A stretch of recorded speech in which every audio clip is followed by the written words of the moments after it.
it's Tanya Shear again. I'm so excited to be back to show you my entree recipe for this week. Today I'm going to be making Philly taco wreath. Let's go through the ingredients that we'll be using, and then I'll show you how to make the wreath itself and then how to garnish it and make it look really nice at the end. This is a recipe that will impress your guests. So we'll start out with two Pillsbury Crescent big and flaky crescent rolls, 2 tubes. Your favorite salsa, any kind will work, hot, mild, about an 8-ounce jar. Your favorite refried beans, store-bought is fine. You can always make them yourself, but they're always better, but you can go the easy route and just buy a can.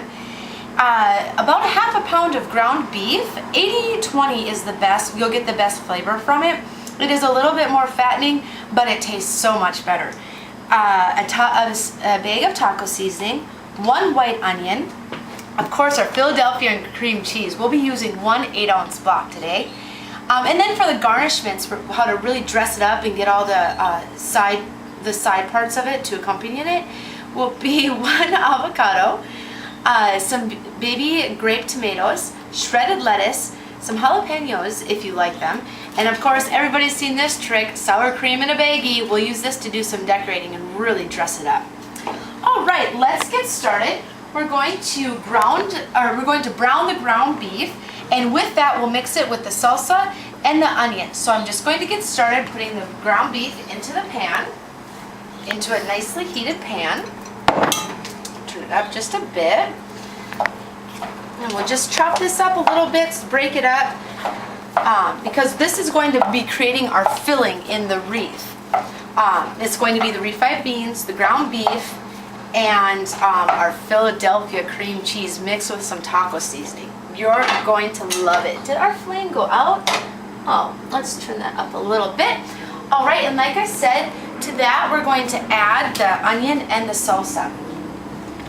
We'll just wait for this to brown up a little bit. Oh, of course you want to season your ground beef with a little bit of salt and a little bit of pepper. Just a little, because there's a lot of little salt, because there's a lot of salt really in the salsa itself. I chose to use spicy salsa because I like my food spicy. All right.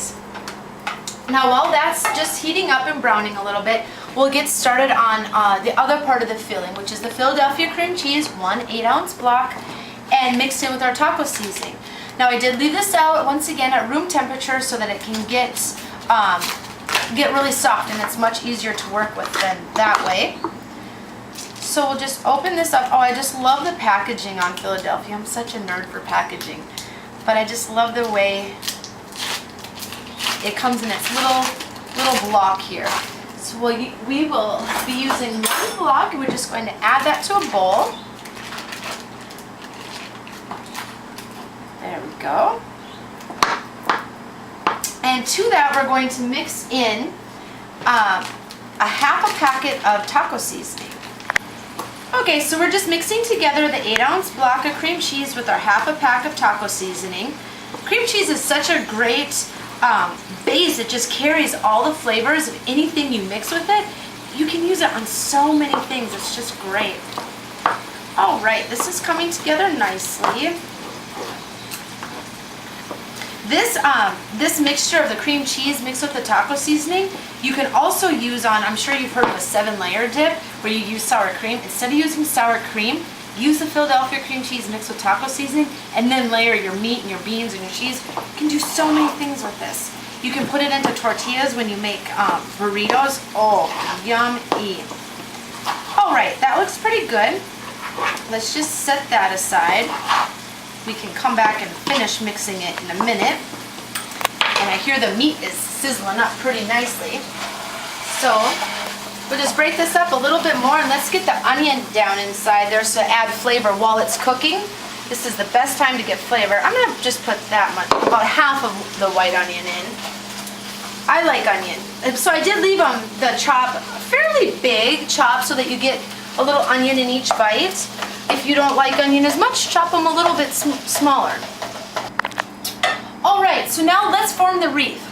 We're going to use this bowl as our reference because we're going to build a wreath around it, and then we'll use this area to put all of our garnishes in this area. So let's start with the crescent rolls. And we're just gonna pop these guys open.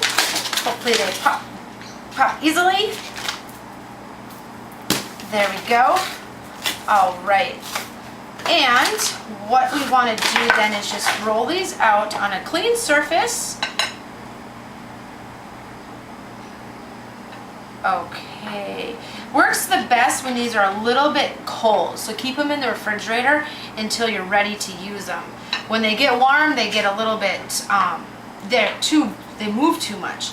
So let's just get started. We want to use the fat side of the triangle in, and we'll just start building it around the bowl. You do want to overlap it a little bit to form kind of a seal. So you'll have 1 point at 12 o'clock, 1 point, just kind of like a clock. Just follow it around. So let's just get started with this. The cream cheese and taco seasoning. We're just going, you don't need to be fancy or neat or anything, because this is going to go in the oven and bake, and it'll get all nice and soft.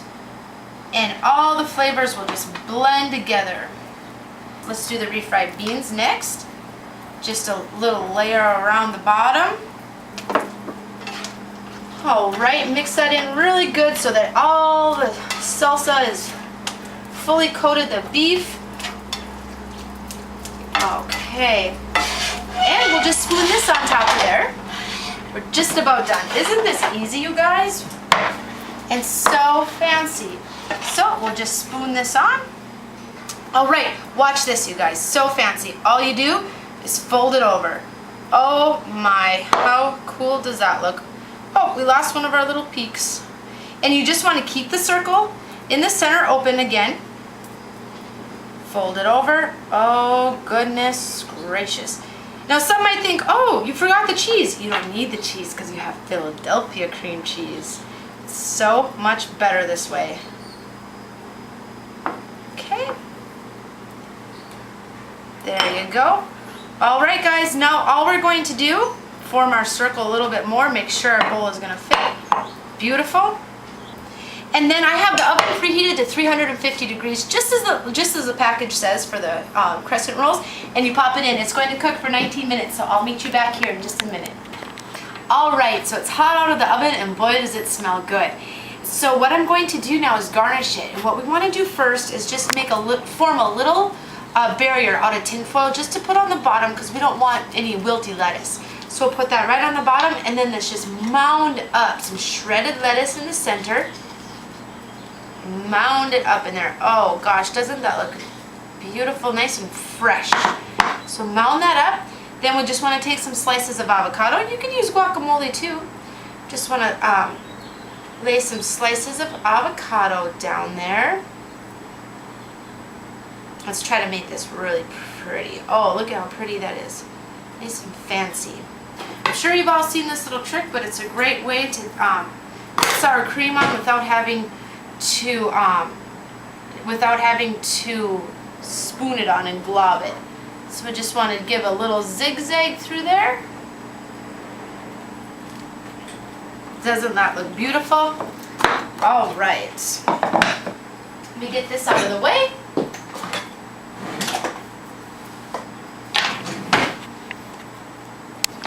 Our cream cheese. And now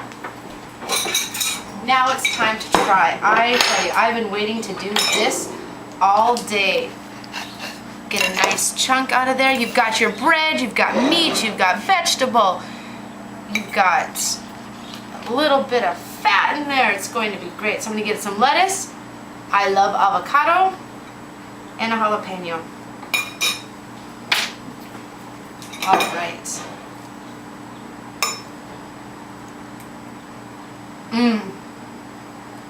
You guys have got to try this. That is great. The saltiness of the taco seasoning and the meat and the creaminess of the Philadelphia cream cheese. This one's to die for. Once again, my name is Tanya Shear. Thanks for having me.